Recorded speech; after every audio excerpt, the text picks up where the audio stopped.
I read that Senator Rand Paul of Kentucky said that the GOP must agree to disagree on some social issues in order to broaden the Republican tent.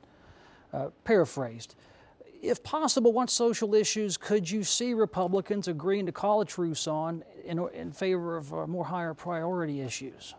I think Mr. Paul makes a point on a broader basis of, you know, the conservatives are great in their independence. That's what makes us the great party that the Republican Party represents.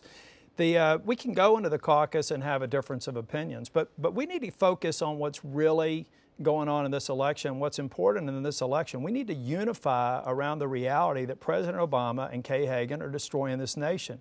We need to set the priorities that the Americans expect us to do when we come into power. It's repealing Obamacare, it's cutting regulations, it's reducing taxes, it's coming up with a policy that makes sense and an agenda that gets the economy back on track. If we do that and work on those things, a lot of the other issues confronting Americans will work themselves out. We have to start with the basics. We have to build on that, and then we can move on to other matters. But first and foremost, we've got to come together and heal this economy and create jobs.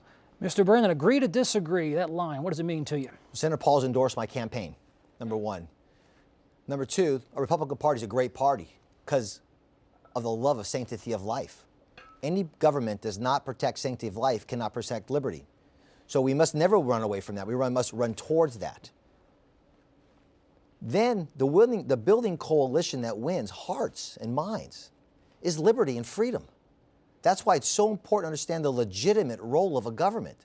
The legitimate role of government is not to attack anybody's inalienable rights. It's to actually break those regulations. So I believe Senator Paul is talking about when you go back to those principles, that's the winning coalition. That's what Reagan stood on. Reagan never wavered, and what happened was he built a coalition that won 43 states.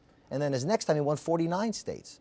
So I believe as a Republicans, we must run to those principles, which are basically stand on the shoulders of our great founders and men like Frederick Douglass and Susan B. Anthony and Martin Luther King. That's the winning coalition. Ms. Grant, agree to disagree on social issues if you're a Republican. What do you make of it? Well, this is something I've talked about before in just about every place I've been. I am a firm believer in Reagan's 80% friend versus 20% enemy. Now, we have a platform in the Republican Party that we stand on and we believe in, and we should not waver from that. But just because you and I don't agree does not mean that I should hate you or not work with you where we do agree. My husband and I have been married for a really long time and been together for, I guess, about half my life now. And I can't think of any one time we have agreed 100% on everything. I haven't divorced him because of it, so why should we expect people that we send to Washington to agree with us 100% of the time? Agree to disagree, fight over that disagreement, but where we agree, I'm going to grab a hold of you, you're going to run to my side, and we are going to work together to fix what we have to fix. But there's nothing wrong with agreeing to disagree as long as we continue to stand on our party's platform. Mr. Harris, agree to disagree on all the social issues. What? Kelly, I think it's very interesting that you referenced Rand Paul when you brought that up, because I really think the citizens of North Carolina have an opportunity to make a choice here. I think if we were to choose Speaker Tillis, that you would find someone that is more in the Lindsey Graham, John McCain mode. I think if you were to choose Greg Brannon, you would choose someone, as he said, that had been endorsed by Rand Paul.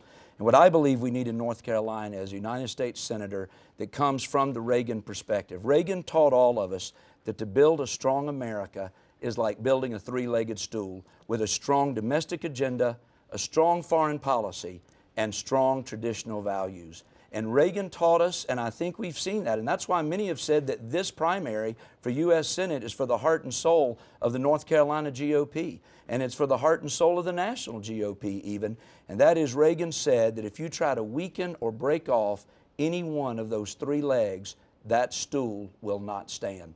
I've been taking this message across the state that that three-legged stool must stand in our day.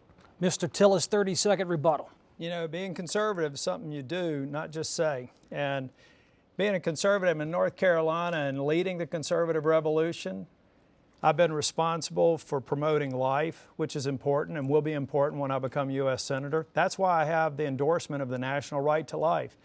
I've been consistent in my policy on Second Amendments. That's why I've got the endorsement of the NRA. you can get this done and have a balanced agenda. I've proven I can do it, and I'll do it in Washington. Mr. Brannon, 30 seconds. Yeah, conservative is very important. Conserve life. I'm on the front rows of the battle for life for 26 years. Second Amendment, National Association of Gun Rights. But when Senator Lee endorsed me, he said, we got to stop talking about Ronald Reagan and act like Ronald Reagan. And he endorsed me. Mr. Harris.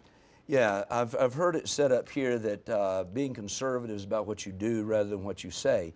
But the reality is that both, it's not only your talk and your walk, but together they make the difference. We've seen even here in our own state with the marriage amendment that the Speaker's been telling everybody that he was responsible for getting it on the ballot, when the reality is just days before the primary, he told college students, if you don't like it, you can repeal it in 20 years. So, you know, again, cutting us off at the knees. And so we must have those that will defend it at every step.